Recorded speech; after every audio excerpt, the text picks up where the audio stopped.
오늘 맡기고 소망하기라는 제목으로 말씀 증거하겠습니다. 어제 인구조사를 한 다음에 오늘은 땅을 이제 분배하는 원칙을 본문에서 소개합니다.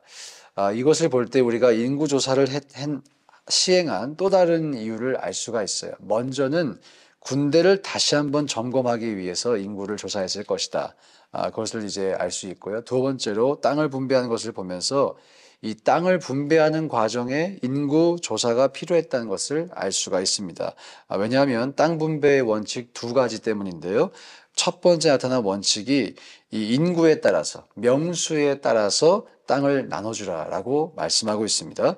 또 이어지는 55절에서 그 땅을 제비를 뽑아서 나눠주라 이렇게 설명하고 있어요. 지금 명수에 따라서 나눠주는데 제비를 어떻게 뽑지 하는 질문이 우리에게 좀 자연스럽게 떠오르셔야 합니다. 세부적인 지침이 소개되어 있지는 않죠. 그런데 예를 들어서 스와니, 둘루스, 존스크릭, 뷰포드 큰 지역을 나눠놓고 지파별로 제비를 뽑는다고 한번 상상을 해볼게요. 그러면 유다 지파가 스와니에 당첨이 됐다. 그리고 유다 지파가 예를 들어 인구가 제일 많더라. 그러면 이 둘루스와 존스크릭과 맞닿는 면을 조금 조정했겠죠. 조정해서 더 큰 땅을 갖도록 이렇게 했을 것입니다. 꼭 이렇게 했다는 것은 아니지만 이렇게 명수에 따라서 나눠주고 또 제비를 뽑는다는 것을 함께 작용해서 땅을 나눴다는 것을 보여주고 있는 것이죠. 이렇게 두 가지 원칙이 보여주는 것이 있다면 하나님께서 공평하신 하나님이라는 거예요. 공평하신 하나님. 그리고 사실 땅의 가치는 크기만으로 정해지지는 않습니다. 이 토질도 중요하죠. 얼마나 농사를 지을 만한 땅인가. 이것도 중요하고요. 또 땅의 형태도 중요합니다. 평지인가 산지인가 이것도 봐야겠죠. 조선시대에 보면 가장 인기가 있었던 땅이 배산, 임수, 이 지형을 갖춘 땅이었어요. 산을 등지고 강을 앞으로 둔 지형이 가장 인기가 있었습니다. 사실 그런데 이것은요, 조선시대뿐만 아니라 모든 인류 문명을 보면 동일하게 나타나죠. 대부분 유사한 형태의 땅이 인기가 있었고 그곳에 수도가 생겼어요. 사람의 욕구, 니즈, 시대가 바뀌어도 다 유사합니다. 그 당시에도 분명히 뭐가 노른자 땅인지를 알았을 거예요. 그래서 이스라엘 백성들 사이에서도 틀림없이 저 땅이 노른자 땅인데 우리가 저 땅을 받아야 되는데 그런 마음이 왜 없었겠습니까? 그 지역을 받고 싶었을 거예요. 더군다나 이 땅이 이스라엘 백성에게 얼마나 중요한 이슈였겠어요. 이 땅을 받으려고 몇 년 기다렸어요? 40년. 네, 40년. 40년간 뭔가를 기다렸다고 여러분 생각해 보세요. 그거 받으려고. 혈안이 되지 않겠어요? 이 땅을 받으려고 또 광야에서 한 세대가 다 죽고 또 다른 세대가 일어나고 오직 이 약속의 땅만을 바라보고 지금 나온 것입니다. 그러면 사람들의 마음속에 자연스럽게 보상심리라는 게 생길 수가 있겠죠. 이런 점에서 땅은 그 당시 이스라엘 민족의 궁극적인 목표였고요. 자신들이 살아갈 또 삶의 터전이기도 하고 미래의 자신의 가문과 자녀들의 경제적인 수준을 결정할 수 있는 아주 중요한 것이었어요. 그런데 하나님께서 이 중요한 땅을 배분하시면서 공평함이라고 하는 기준을 주셨습니다. 이 지파 중에서도 더 많은 공을 세우고 또 어제도 봤지만 더 많은 죄를 짓고 이런 지파가 분명히 있었죠. 왜 없었겠어요? 그 사람들의 능력을 만약에 계산했다면 충분히 줄을 세울 수가 있었을 것입니다. 그러나 그럼에도 불구하고 하나님께서 공평함이라는 기준을 사용하셨어요. 왜 하나님께서 이런 결정을 하셨을까? 도대체 우리에게 무엇을 가르쳐 주시려고 했던 것일까?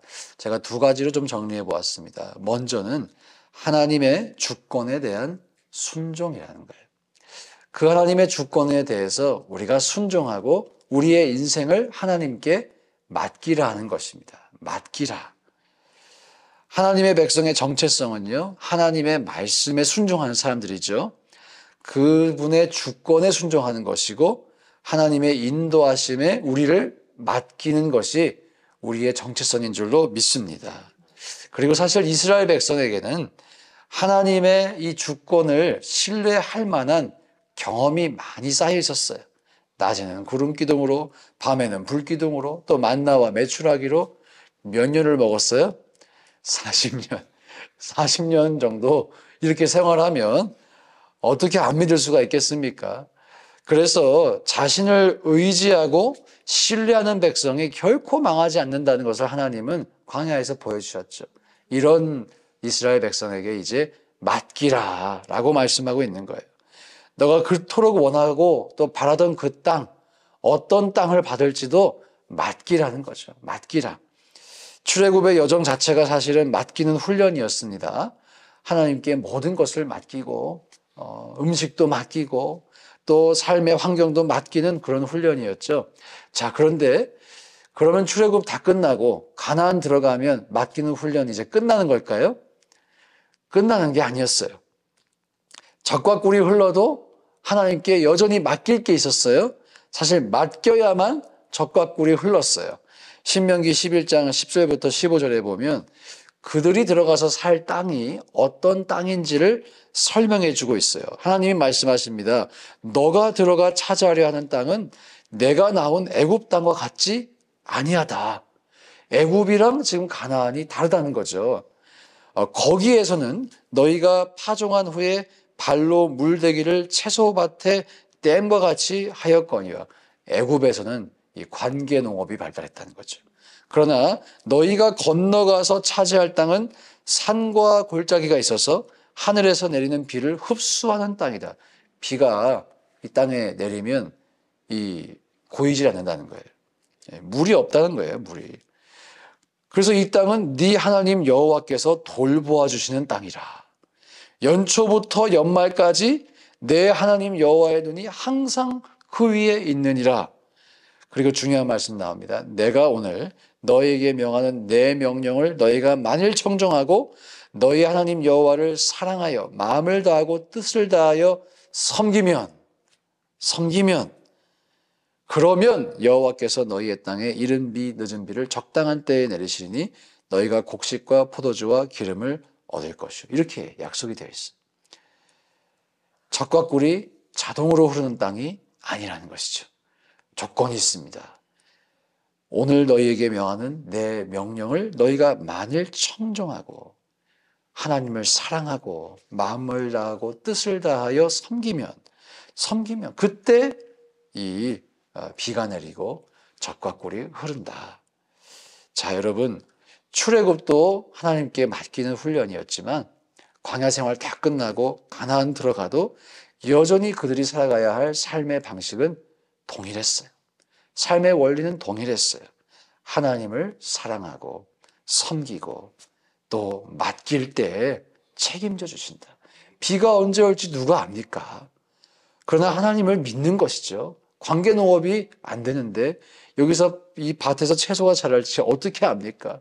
내년을 살아갈 수 있을지 모르죠. 그러나 하나님께 맡기는 거예요. 신뢰하는 거예요.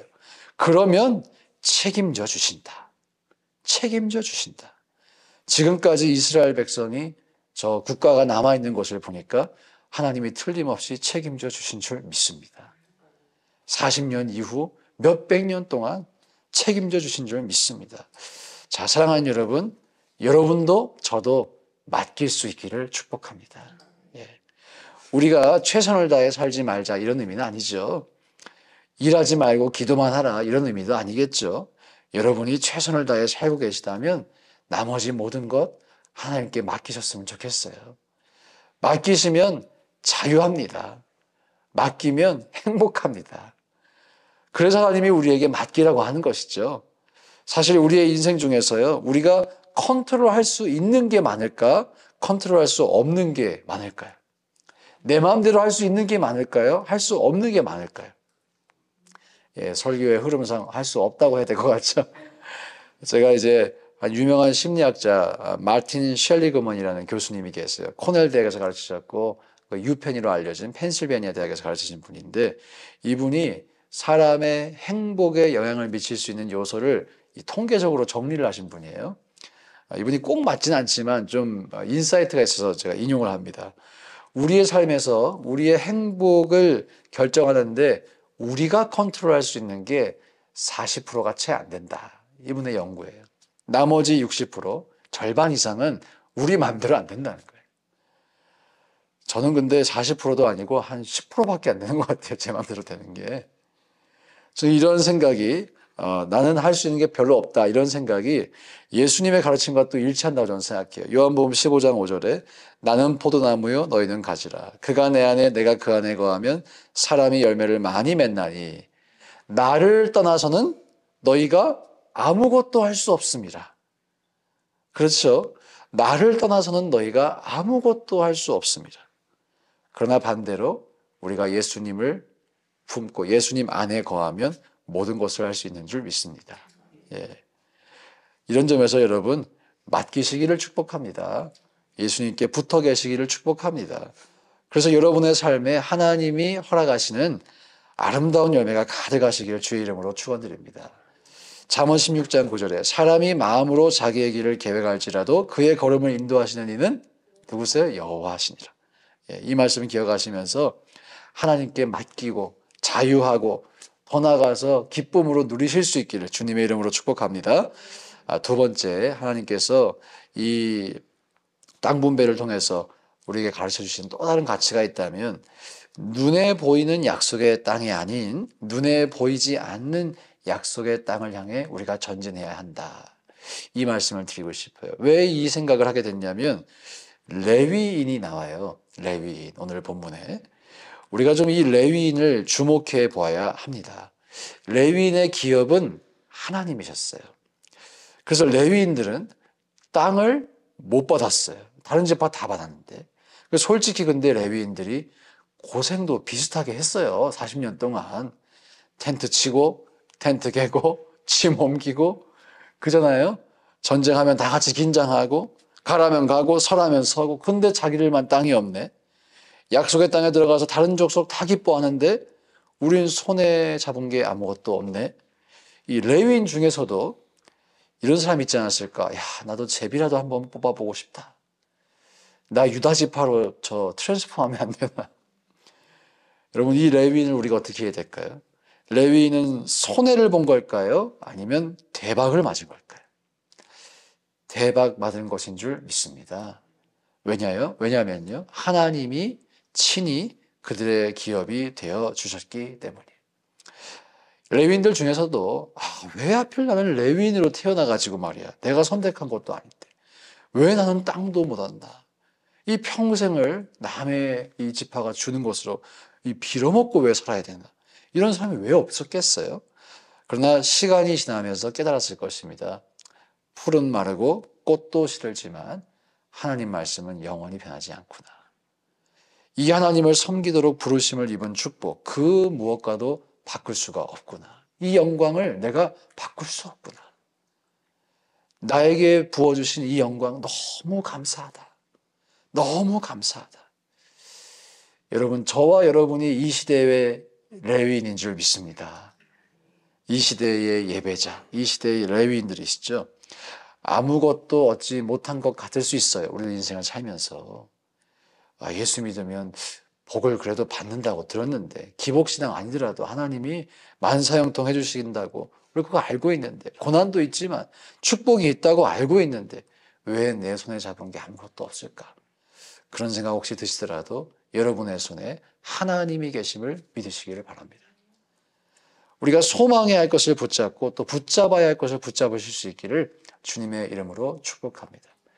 몇 주 전 설교에서도 나눴죠. 모든 것을 다 가져도 내게 주님이 없으면 아무것도 아니에요. 하지만 내 손이 비어 있어도 내게 주님 계시면 우린 모든 것을 가진 줄 믿습니다. 이 믿음 가지시고 오늘도 승리하시길 주의 이름으로 축복합니다. 함께 기도하실 때